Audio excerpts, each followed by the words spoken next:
I do think that a lot of people's mentalities have changed where they just want to like make money right away, train pro athletes right away, and do all this stuff. But I think that none of that matters if you're not a good trainer. Yeah, most of them actually skip those steps as well. They just go to like online training. It's like start an Instagram. It's like you haven't really trained anybody. It's kind of detrimental to like give out advice online if you haven't trained like hundreds of clients already. Oh, and the world was different then. Like there wasn't social media like it is now. It was only Facebook, and it was so much less toxic. Oh, it was the best because all my comments were 100% positive. Yeah, it was either people being nice to me or they kept their mouth shut. Now it's like, bro, I started a TikTok like maybe TikTok's 6 months ago. So toxic. And I don't even know how to post the TikToks, but my friend Sam posts my TikToks, which is just the same stuff that's from Instagram. If I ever need to like get humble, I just go on TikTok. It's all 100% negative. Yeah. It's all these kids that don't train anyone just tell me how dumb I am. Yep. And how everyone I train has bad form and I'm stupid and I'm like, man, what a different world. All the time. I used to love it. Now I don't. It's so bad. Yeah, I had this old blog and it wasn't very good, but I basically did like must reads. Yeah. So it was like the other blogs that I like. I just posted those like every Wednesday. But yeah, everything was so positive. And the other cool thing is like, we keep moving towards shorter and shorter content. Back then, it was like a long blog post. You have plenty of room to cite your sources and give context. And then it moved to like YouTube. And then it was like, okay, you got to condense a little bit. And then Instagram, you got to condense more. Now TikTok, you got to condense more. I hate it. So now people are just like stealing stuff and they don't even have enough room in their captions to credit like where they got it from or what research they're citing. My blog post used to be 1,500 words, a blog post. I would talk about everything and explain it. And I like that. I like the longer videos. When I try to cut down my videos now to make it like a minute, for example, and I'm told my videos are too long. Yeah. But I'm, if I show a guy's set, I want to show all the reps. I'm like, he like worked hard for those 10 reps. I want to show that he just did 10 reps. I don't want to make it seem like he maxed out and did 2 reps, that type of thing. It's just the short attention span thing is tricky for me because, when I watch people's videos, I actually... Like, say you posted a video and your athletes were doing 3 reps of everything just because you wanted to make it short and get the views. I don't actually like that as someone who's trying to learn because I like to know, like, how many reps does Paul have the guys do? Like, what do they actually do? Like, I like seeing the full sets because that's how I learn. When you just see clips of everything, I'm like, does everyone just do 1 rep of everything? Like, I like when I watch trainers, because I actually do learn quite a bit through social media.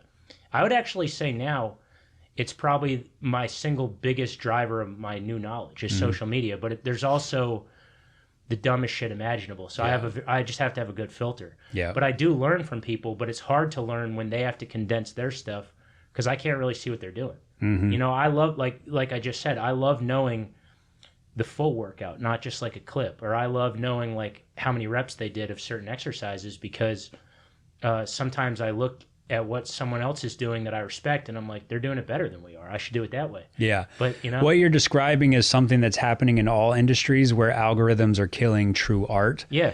And it's like, so my best post, if I'm going deep with some science, no views, nothing. If I just put in 3 reps of some little thing, like it goes crazy, 1 million views. So it's like this hard game where I still do the stuff that I know is not going to get any views anyways, because I know there's people like you who would appreciate it. But at the same time, you got to play that game where it's like, I still got to grow and I still want to get eyes on my stuff. So it's like this balance, but the algorithm just shuts it down if it's not exactly what it wants. Well, it's hard too, because it's always very important to me to be respected by my trainer peers. Yeah. And so I like to put out content with that in mind, but that's just straight crickets these days. It's like nobody cares. Yeah. Except like my 10 trainer friends, it seems like. And so it's always a struggle because I find that my most popular exercise posts are stuff I'm not even proud of. Yeah. Like 2 weeks ago, I put a little clip of this dumb exercise I was doing on my Instagram story.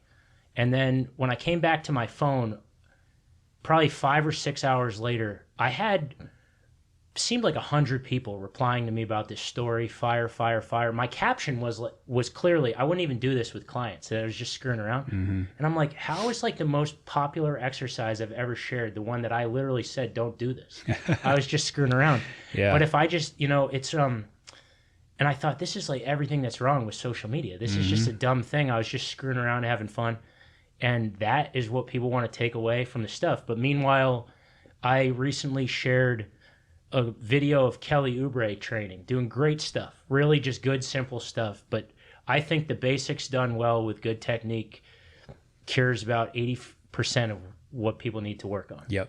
And the video is straight crickets because it was just rear foot elevated split squat, one arm dumbbell press, just too boring to be cool. But I'm like, that's, as a trainer, when I see people do just the real basic stuff with a heavy weight and good form, I'm like, that is the coolest thing I've ever seen. Yeah. But to people now, it's not. It's got to be like, it's almost like the dumber the exercise, the better you're going to do it. For sure. And it's also the guarantee you put behind the exercise. The stuff that shows up on my Explore page is like, this is the best exercise ever for your feet.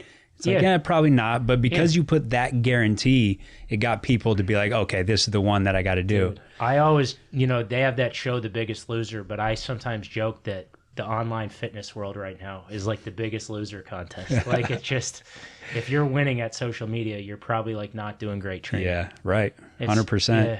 Yeah, we're one of the few fields that's like regressing. Like, you're supposed to progress and we're just not. Like, I feel like back with the blogs and the long form content, that's when we were kind of peaking. And then ever since then, social media, it's just been, we're being pulled in the wrong direction, I think. Yeah, it's tricky.